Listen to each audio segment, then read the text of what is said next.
Hi,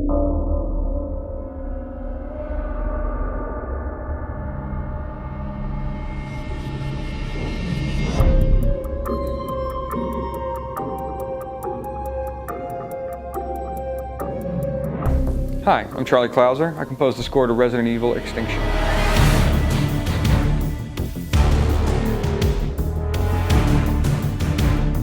I was approached to do the score for Resident Evil Extinction, the third film in the series, and I had been really familiar with the first one because I know that Marilyn Manson, who I had worked with on a few other projects on the record side, was involved with the score for that with Marco Beltrami, and I really liked how their stuff worked together, and I thought the sort of claustrophobic electronic beats that Manson provided went really well with Marco's sort of more thematic and dramatic orchestral stuff. With the Resident Evil movies, the first one really was the next level in the video game, and I think now they've developed the story and the plot lines to a point where it's gone places that the video game didn't go, and I think that did affect sort of what the director wanted, and what was right for the movie also needed to be a little more outdoors, and so we needed to have a bit of that sort of big movie feel when we're seeing the ruins of Las Vegas and that sort of thing.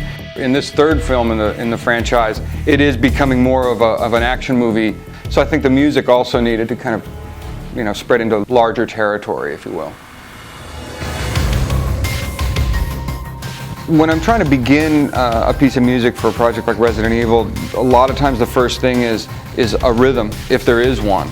And I'll go through the entire thing and pick out all the islands that have the highest density, the fight scenes that have the most drums or that are going to be the longest sort of chaotic beatdown.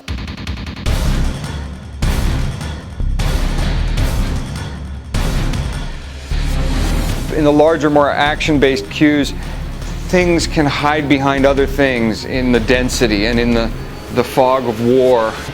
All kinds of sins are forgiven.